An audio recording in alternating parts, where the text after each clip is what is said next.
Eat Bulaga hinamon. Nagkagulo sa live ng Eat Bulaga dahil dito.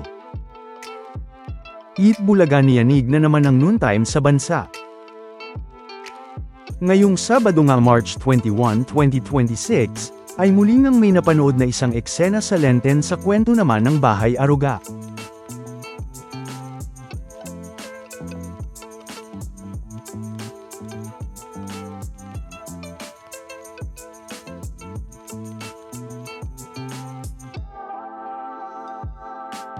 Na kung saan, ay nagkaroon pa nga ng pa-challenge si Bossing para sa mga Dalbark ads, na kung saan ay kailangan nilang gayahin ang eksenang pinakita sa Bahay Aruga.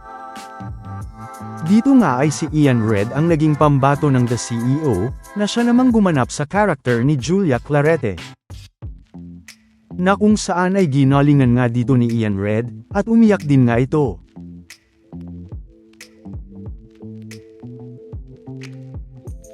At ang naging pambato naman ng May Forever, ay si Yul, na kung saan ay isa namang Korean version naman ang ginawa nito sa pinakitang eksena sa Bahay Aruga. Na hindi din naman nagpatalo, dahil umiyak din nga ito.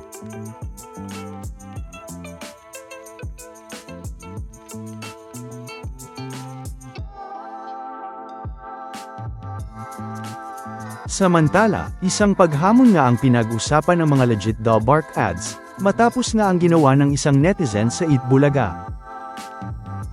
Na talaga namang matapang na hinamon ng isang bashers ang admin ng Eat Bulaga, na talaga namang maraming ang mga nagalit dito, na nangyari nga noong Biyernes March 20, 2026, sa YouTube livestream ng Eat Bulaga. Na kung palagi nga kayong nanonood ng YouTube livestream ng Eat Bulaga mula pa nga noong 2023, ay marahil ay napadaan na nga sa inyo ang mga comments nito, at marahil ay kilala nyo na rin nga kung sino nga ito, o kung sino nga ang ipapakita nating ito, na tila hinamon nga ang Eat Bulaga.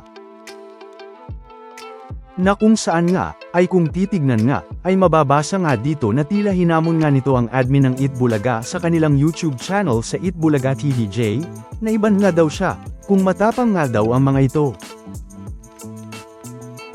Pero, dahil matagal na ngang nakablock sa atin ang ilan nga sa hindi magagandang mga commenters, at mga bashers ng Eat Bulaga na nagko-comment sa YouTube livestream ng Eat Bulaga, ay hindi nga natin alam kung ano ang pinagsimulan nito, at hindi na nga natin ito nakita sa livestream ng Eat Bulaga.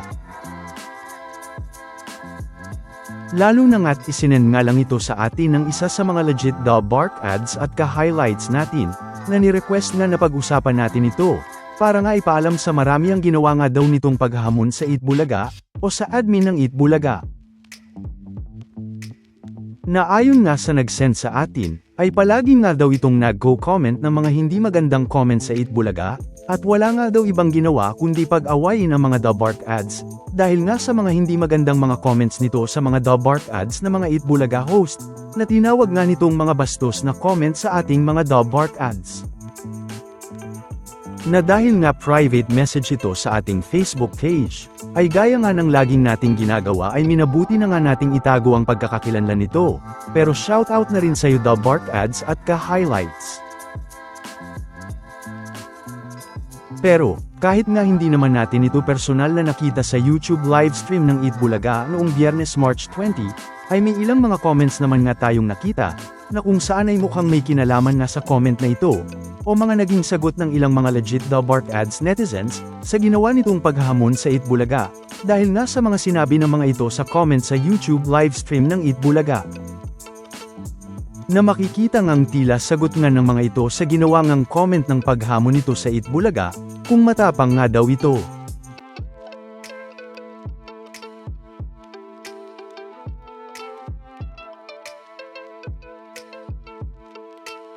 Kaya naman, ay sa mga nakapansin nga ng comment nito noong Biyernes, ay paki-comment na nga lang po sa ibaba.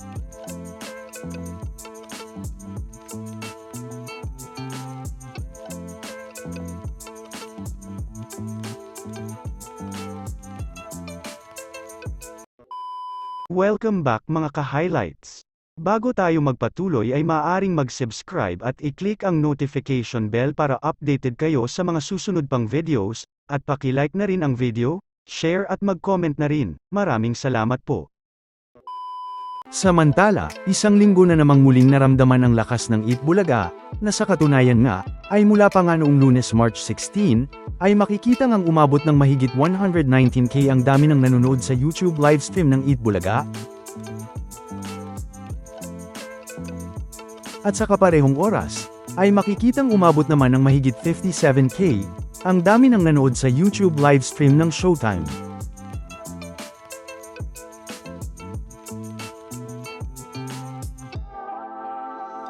Noong Martes naman March 17, ay makikita namang umabot ng mahigit 113K ang dami ng nanonood sa YouTube livestream ng Eat Bulaga.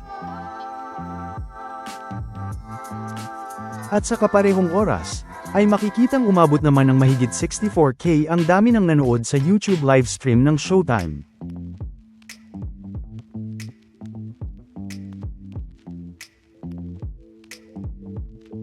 Noong Miyerkules naman March 18, ay makikitang umabot naman ng mahigit 112K ang dami ng nanonood sa YouTube livestream ng Eat Bulaga. At makikitang umabot naman ng mahigit 56K, ang dami ng nanood sa YouTube livestream ng Showtime, sa kaparehong oras.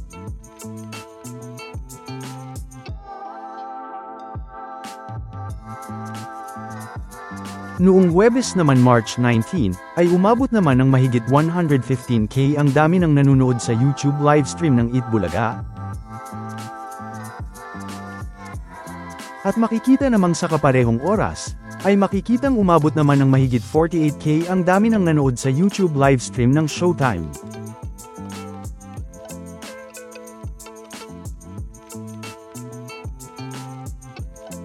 At noong Biyernes naman March 20, ay makikitang umabot naman ng mahigit 119K ang dami ng nanonood sa YouTube livestream ng Eat Bulaga. At sa kaparehong oras, ay makikitang umabot naman ng mahigit 56K ang dami ng nanood sa YouTube livestream ng Showtime.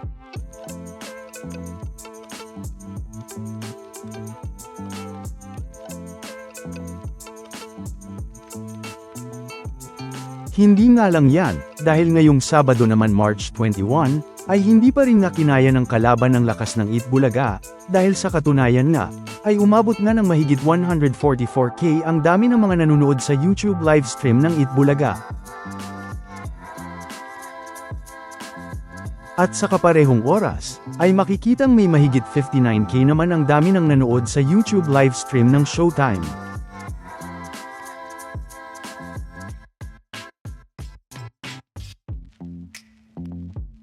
Na kahit nga isama pa ang dami ng nanood sa YouTube livestream ng Showtime sa GMA Network na umabot naman ng mahigit 27K, ay aabot nga lang ito ng mahigit 86K.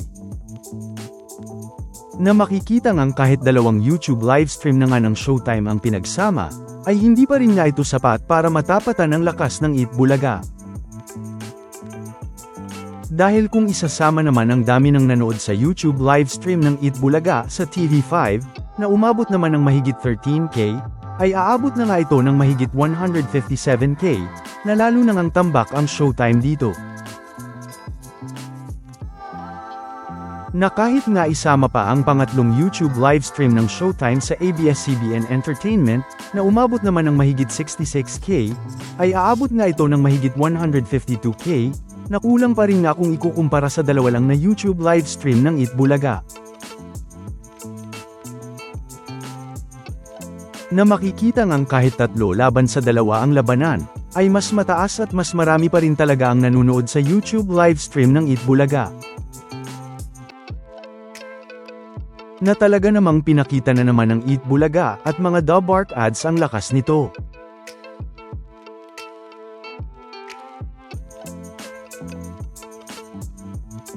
Samantala, ano naman ang mga masasabi nyo patungkol sa mga napag-usapan natin sa video na ito?